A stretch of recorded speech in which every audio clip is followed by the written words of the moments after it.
I knew something was wrong the moment I walked into my house at 2 in the morning, when all the lights were off on schedule, except for a dim glow upstairs, where no one was supposed to be at this hour. I didn't call out to anyone, didn't turn on any more lights. I just started up the stairs, slower than usual, because a very faint sound was cutting through the stillness. Not footsteps, not the sound of something moving, but breathing, short, broken, as if every inhale was a struggle. When I reached the landing, I saw her, a pregnant woman, kneeling on the floor, one hand braced against it to keep from falling, the other gripping a cleaning rag like it was the only thing holding her up. She was moving so slowly, not because she was tired, but because her body just couldn't keep up. I just stood there, close enough for her to know someone was behind her, but she never looked up. Not once, as if looking people in the eye was something she'd learned to avoid a long, long time ago. Then her sleeve slid down a little, just a little, but it was enough for me to see it. An old mark on her wrist. It wasn't new. It wasn't from an accident. It was something that had been there long enough to become a part of her.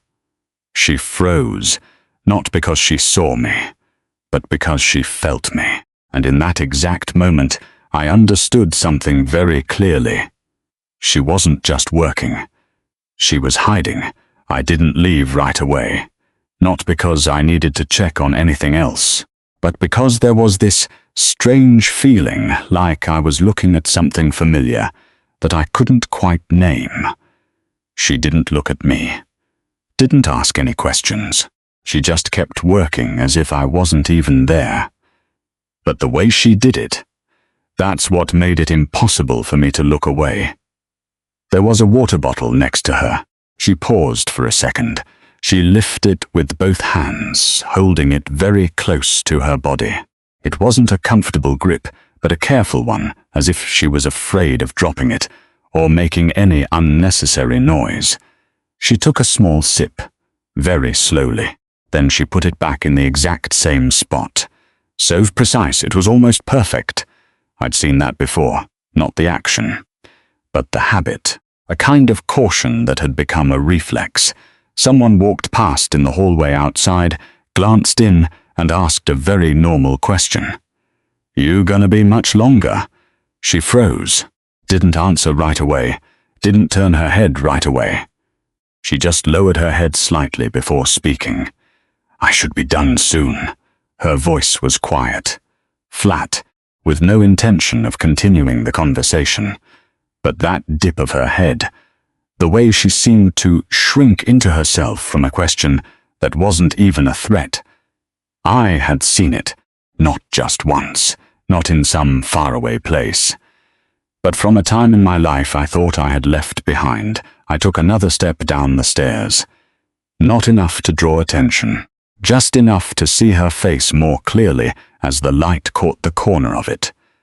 Not enough to recognize her, but enough to make something inside me start to shift. It wasn't a clear memory, it was a feeling, a kind of familiarity that didn't come from having met before, but from having been very close. A long, long time ago. I didn't know her name then, didn't know where she was from, didn't know why she was there, but I knew one thing. I wasn't just seeing her for the first time. I was looking at someone I could never forget. I just hadn't remembered how yet. I had no intention of getting any closer, but my feet kept moving, down one more step, then another, as if something was pulling me closer before I even knew why. She turned just slightly to wring out the cloth, and in that exact moment, the light from the hallway slid across her face.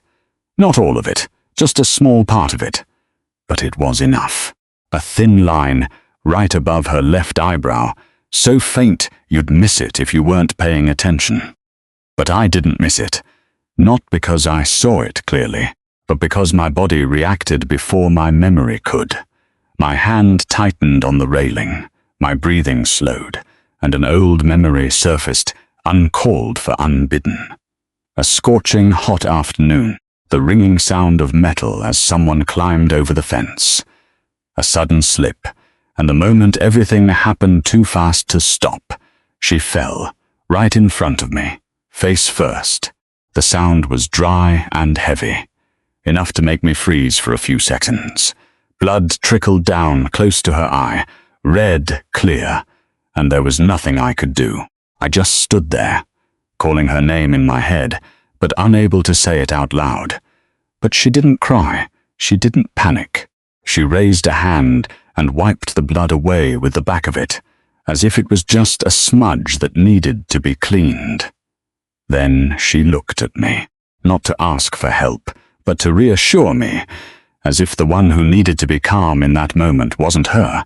It was me. The memory stops there. Nothing more, only the feeling remains. The feeling of helplessness. The feeling of standing close enough to see, but still not being able to do anything. The present pulls me back. The white light, the smell of a new wood floor, and her, standing just a few feet away from me. I stared a little longer, not because I needed to be sure, but because I didn't want to rush to name something I'd held on to for so long. But this time, there was no mistaking it. It wasn't that I had just remembered her. It was that I realized I had never forgotten. Clara. The name didn't come from a thought. It was a reflex, like my body already knew. I wasn't the one remembering her. I was just the last one to realize that my body had remembered her all along. I could have said her name right then. Just one word. All I had to do was say, Clara, and nothing would be the same. But I didn't. It wasn't because I was unsure. It was because I knew exactly what would happen the moment I said it. I stood there for a few more seconds, then took a step back, just enough for the light to be off my face, enough to become a stranger again. She kept on working, as if no one had walked in, as if nothing had changed. And maybe that was exactly what she needed. A space where she could remain nameless. An unbroken moment. I stopped seeing her as someone I used to know.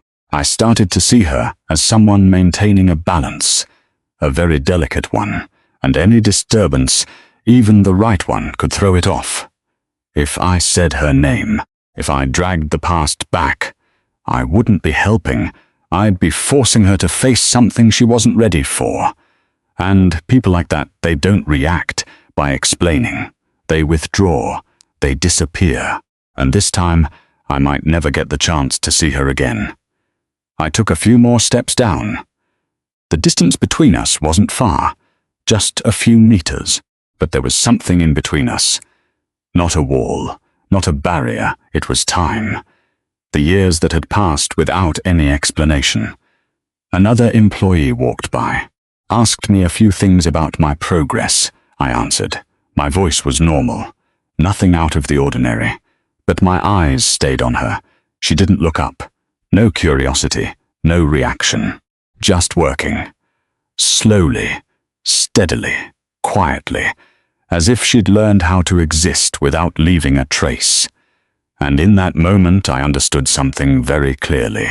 Some people don't make themselves small because they're weak.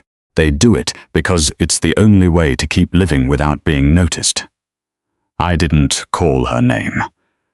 Not because I didn't want to, but because this time, keeping my distance might have been the only way to stop her from disappearing all over again. The following nights, I didn't have to look for her anymore. She was always there, at the same time, in the same patch of light, with the same slow, steady rhythm, as if everything was programmed. But the longer I watched, the more I realized that the thing that was wrong wasn't her presence, it was the way she existed in that space. She only worked the night shift. She never showed up during the day, not during breaks, not when other people would gather to talk, laugh, or simply stand near each other for no reason. She chose the times when the fewest people were around. and she kept to the corners where she was least likely to be seen. A man walked past behind her, not doing anything special, just walking a little faster than usual. She froze instantly. She didn't turn her head, didn't ask a question, just stopped. Her shoulders tensed slightly. The hand that was wiping stopped mid-motion, as if her body needed a second to confirm she wasn't in danger. Once the person walked past, she continued. No faster, no slower, just trying to get back to the same rhythm, as if nothing had happened. Another time, when someone approached to ask about an area she'd finished cleaning, her answers were very short. She kept her voice even. But she immediately pulled her sleeve down, covering her wrist completely before the other person got too close. Her gaze never made direct contact. It just hovered somewhere in the middle, enough to communicate, but not enough to be remembered. After the person left, she took out her phone, woke up the screen, a very quick glance, turned it off, then turned it back on again just a few seconds later, not to read, but to check, like she was waiting for something, or afraid of missing something. I started to notice a pattern. She wasn't afraid of everyone. She only reacted to a certain type of person, and it wasn't because of anything they did. It was because of what they could do. Those reflexes were too fast to be conscious thoughts. They were habit, repeated long enough to become part of her body. But the moment it really hit me didn't come from anything I saw. It came on a night when she wasn't there. I arrived at the usual time. The same spot, but that corner of the floor was empty. No cleaning cloth, no water bottle, no her. There was no warning, no message. It wasn't a shift change. She just wasn't there. At first, I thought she took the night off. But by midnight, I started to feel like something was off. Because people like her don't just disappear for no reason. I checked the schedule. No changes. I quickly asked someone on the team. Nobody knew. No one had been told. She just left, without a word, without a trace. And the thing that unsettled me wasn't that she was gone. It was that she seemed used to disappearing like that. A few hours later, she came back. No explanation, no rush. Just walked in, bent down, and went right back to work in the same spot, as if the last few hours never happened. "I'm fine. I just need to keep working," she said, just like always. But this time that line didn't sound like a habit. It sounded like a shield. Put up faster, tighter. I didn't ask where she went. It wasn't because I didn't want to know. It was because I was starting to understand. There are some questions that, if you ask them too soon, the answer disappears right along with the person. But that doesn't mean the question isn't there. It's still there, clearer than ever. Where did she go?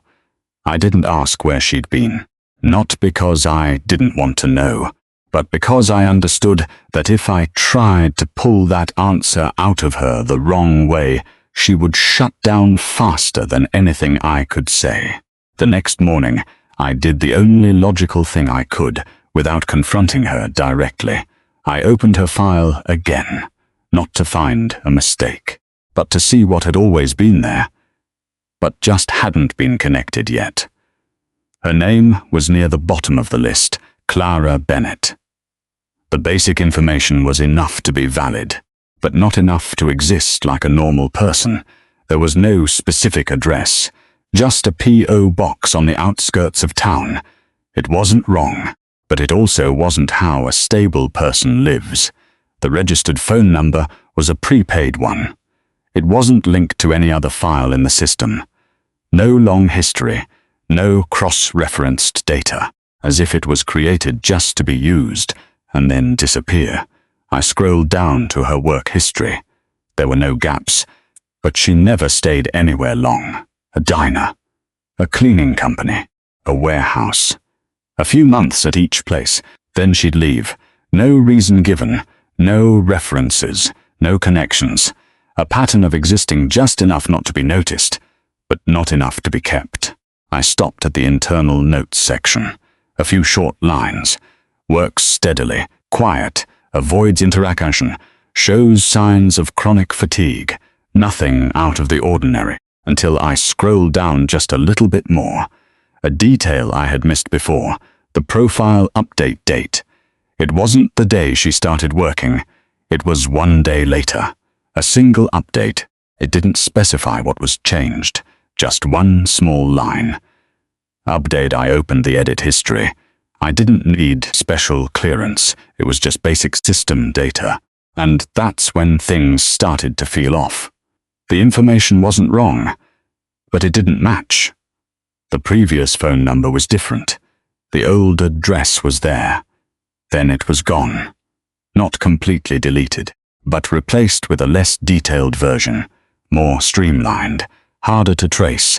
No signs of unauthorized access, no alerts, nothing to suggest the system was tampered with. Everything looked valid. Too valid. It was like whoever did it knew exactly how to make the change without raising any flags. I didn't need more data. I didn't need to dig any deeper, because some things you don't need proof to understand. A person who changes their information like that isn't doing it for privacy.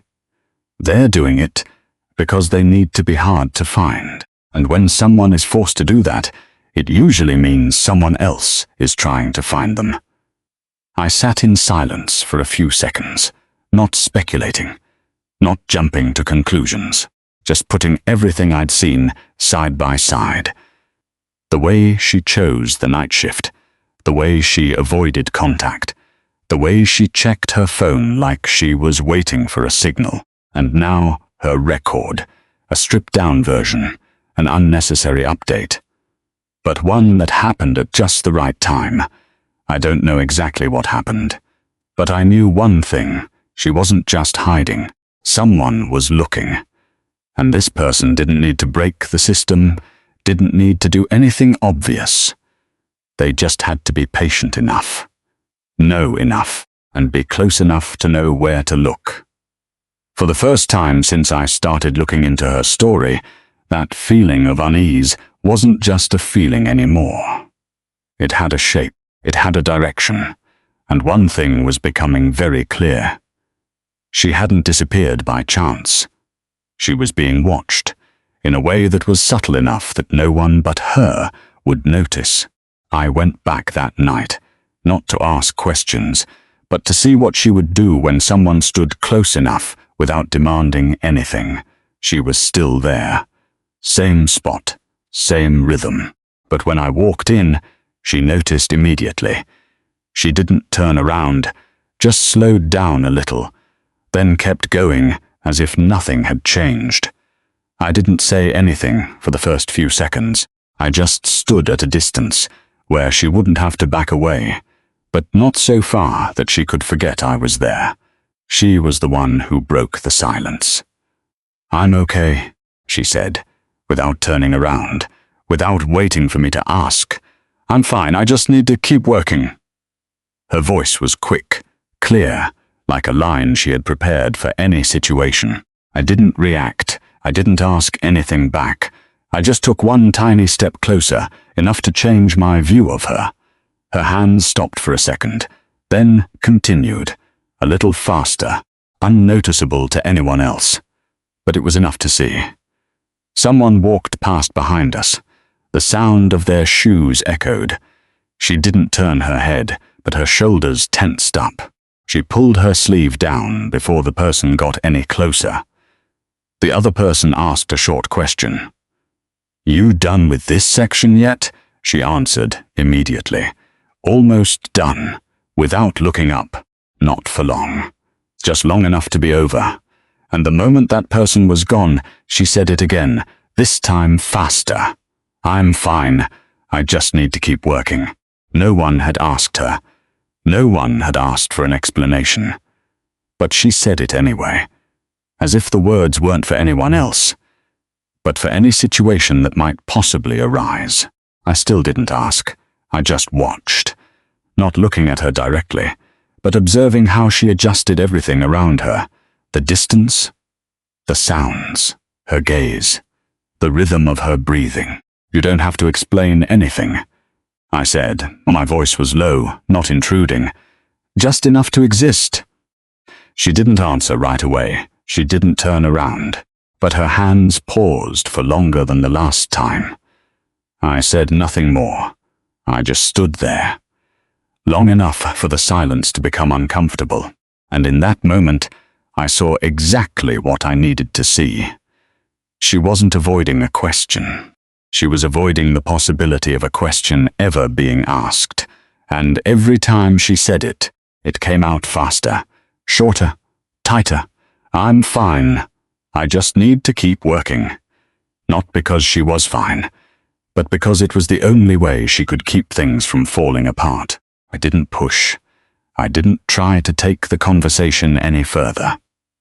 Because I understood that right then, the important thing wasn't what she said.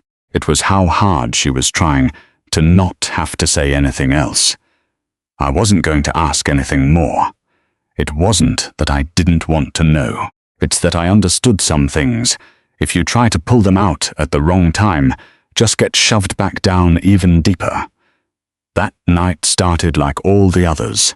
Quiet, steady, nothing changed, until a sound came from out in the hallway.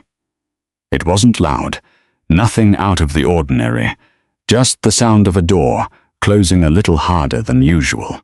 But her reaction wasn't small.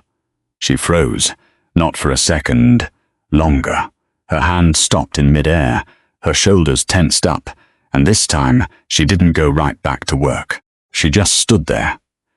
It was like her body had moved on, but the rest of her hadn't caught up yet. "I'm fine, I just need to keep working," she said. But slower, not quick like before. The words weren't as crisp, as if the sentence had just been pulled, not from habit, but from somewhere deeper. I didn't move closer. I didn't ask. I just stood there, long enough that she couldn't just snap right back into her old rhythm. She took a breath. A short one, uneven. Then she spoke, without looking at me. It's not always the hitting. The words came out so quietly, not as an explanation, but like something that had been held in for too long and just slipped out. I didn't interrupt. She went on. "That's not the part that makes you stay." She looked down at her hands. She didn't hide them. Just watching. "The hardest part is when you start to believe that you're always the one who's wrong." Her voice didn't tremble, but it sagged at the end of the sentence. "He doesn't have to be there," she said. "Just the thought that he could show up at any moment, that's enough." A short pause.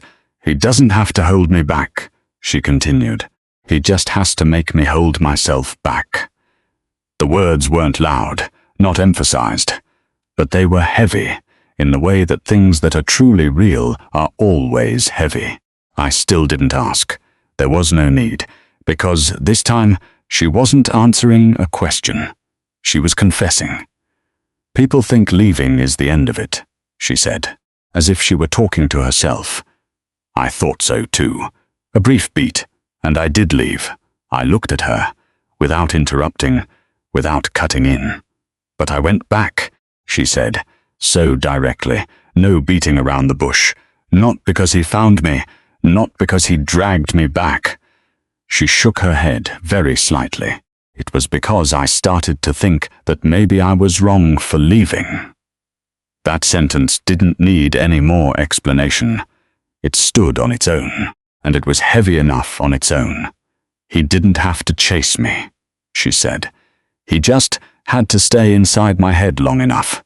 She stopped, not because she was finished, but because that was enough. I didn't say anything for a few seconds, not because there was nothing to say, but because I understood that what she'd just said didn't need a response. It just needed to be heard, and left exactly as it was. For the first time since I'd seen her again, I wasn't looking at someone in hiding. I was looking at someone who had already left, but hadn't escaped yet. And there's a truth that's very clear, very simple, but not easy to accept. People don't stay because they're being held. They stay because they've started to hold themselves there. The first night I saw him, I didn't jump to any conclusions. Just a man standing across the street, not getting any closer, not calling out, not doing anything but looking toward the house. But then on the second night he came back. Same time, same spot, same way of standing. Not a single detail had changed. And by the third night, I didn't need to watch for long to understand. This wasn't a coincidence. It was a routine. I stood upstairs with the lights off, looking down through the reflection in the glass, and he was still there, as if time had no effect on what he was doing. No phone, no movement, no sign of impatience. Just standing and watching, not looking around, but staring at one spot, specific, unwavering, as if he knew exactly what he was waiting for. A car drove by, and its headlights swept across his face for a brief moment, just long enough for me to see more clearly, not his face, but his expression. Calm, unhurried, not tense. The kind of calm you see in someone who knows they don't have to do anything right away. Because they know that sooner or later, things will go back to how they were. I didn't need to ask Clara. I didn't need confirmation, because I'd already seen what I needed to see. He wasn't looking for her. He was waiting, and someone who waits like that always knows where the other person is. The next morning, I came in earlier than usual. Not for work, but because I wanted to see if anything about her had changed. She was still working. Same as always.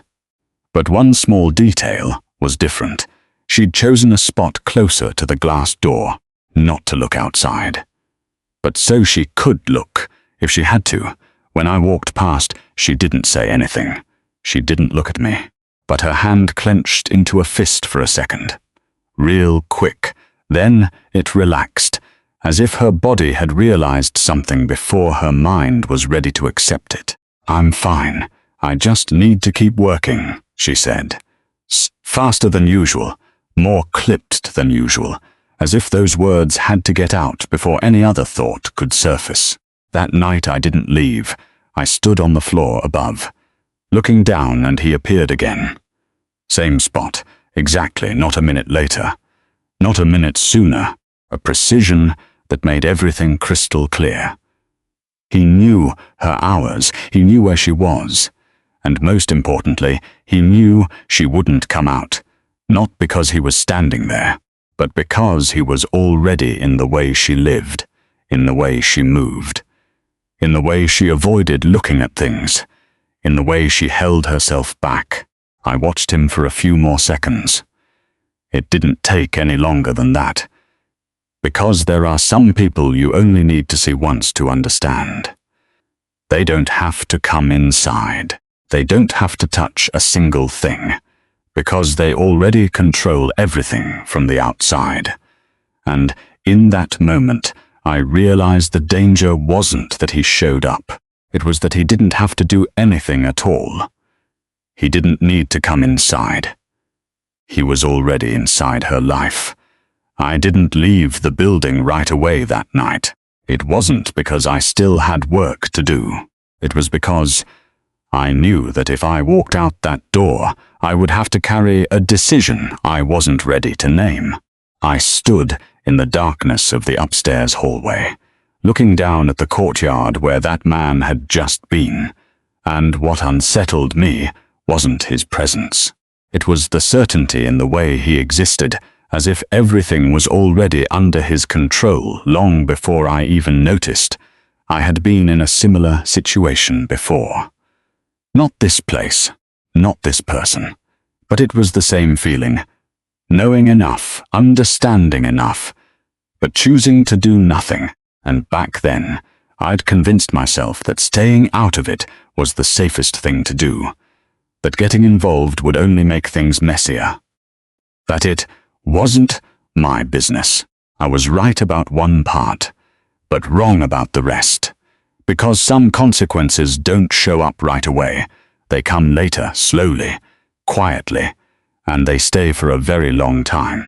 I didn't want to repeat that. But this time, it wasn't as simple as walking over and telling him to stop. Because Clara wasn't someone who needed to be pulled out. She was holding on to a very fragile balance, and if I shattered it the wrong way, I wouldn't be helping her. I'd be destroying the only thing that was keeping her on her feet. Helping the wrong way is just another way of causing harm. I understood that more clearly than ever. If I forced her to confront it, if I put a name to the past, if I made her choose when she wasn't ready, she would withdraw, disappear, not from this place, but from everything that could possibly reach her. But if I did nothing, if I just stood on the sidelines like I did before, then the man out there wasn't going to stand still forever. He was in no hurry. People like that are never in a hurry. They just need to come back at the right moment, when the other person is at their most exhausted, when their defenses are at their lowest. And at that point, there's no chance to fix your mistake. I sat down, my hands on the table, not looking at anything in particular, just running through the possibilities in my head, and out of all of them, none were perfect. There was only the option that would cause the least harm. I took a slow breath, not to calm myself down, but to accept that this time I couldn't stay out of it completely, but I also couldn't step in like some kind of savior. I couldn't make the decision for her, but I could change the conditions surrounding that decision. Not to pull her out, not to push her away, just to create a space that was safe enough so that if she wanted to step out, she could do it without being stopped. I stood up, not quickly, not decisively, but with more clarity than before. I didn't choose to rescue her. I chose to prepare, because sometimes the right thing to do isn't to do it for them. It's to give someone else the chance to walk out on their own, without having to pay for it with their own safety. That night, there was no warning, no loud noises, nothing obviously out of the ordinary. It was just a tiny moment. Clara was bent over, cleaning the floor like always, and then she just stopped, her hand frozen in mid-air. And this time, she couldn't keep going. She didn't cry out. She didn't call for help. She just gripped the edge of the floor, her head bowed low, her breathing clearly out of rhythm. I walked over immediately. Not fast, but not slow, and kept my voice steady. "When did this start?" She shook her head. She didn't answer in a full sentence.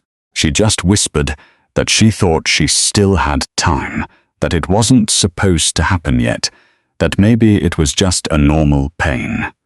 But the way she was breathing wasn't normal. Short, shallow, and irregular. I didn't argue. I didn't try to convince her. I just said we needed to go. Now. And when I helped her up, I could feel her body wasn't holding itself together like before. As if everything had started much earlier than the plan she was trying to cling to. We had just made it down to the first floor, when the gate bell rang. Just once. Short, not rushed. But it was enough to make her stop mid-stride. She didn't turn her head. She didn't need to, because she knew.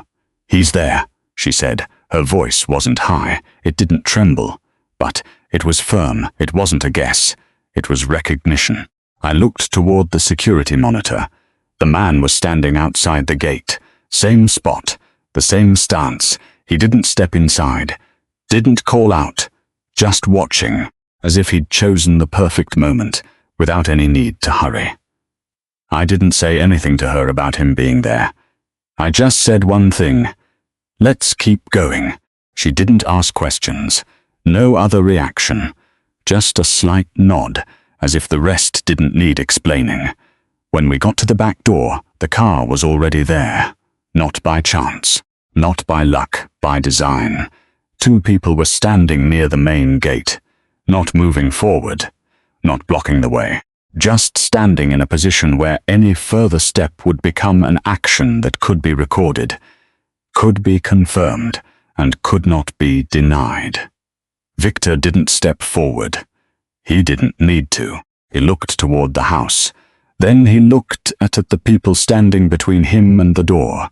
A very short beat, enough to understand. This situation was no longer something he alone controlled. Clara got in the car. She didn't look back. She didn't look outside. Her hand was still on her stomach, but this time it wasn't clasped so tightly. The door closed. The car started to roll forward. Slow, steady, there was no rush.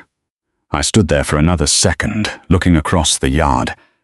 Victor was still there, not chasing her, not calling out, just standing. But this time, he wasn't the only one deciding what would happen next. And there are moments when the climax isn't about who wins. It's about one person finally not stopping.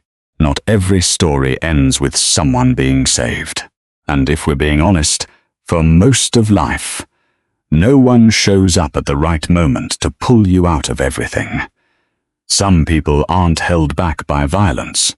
They're held back by the belief that they don't have the right to leave, and that is the most dangerous thing of all. I don't think Clara was strong because she left. I think she was strong because she finally stopped believing that she had to stay. Because the truth is, no one has the right to decide how you should live. But so many people will make you believe that they do. And when you start to believe that, you hold yourself captive. If you're listening to this story, and a part of it feels familiar, it's not because you're weak. It's because you've been enduring for so long without even realizing it. And sometimes the first step isn't to leave. It's to stop and ask yourself, am I living by my own choice? If you want to keep hearing stories like this, stories that aren't just for entertainment, but to help you see yourself in a different way, please subscribe to the channel. And if you're still here, leave a comment below. You don't have to tell your whole story. Just be real. Because sometimes the thing that helps a person move forward is just knowing they're not the only one who's ever felt that way. See you in the next story.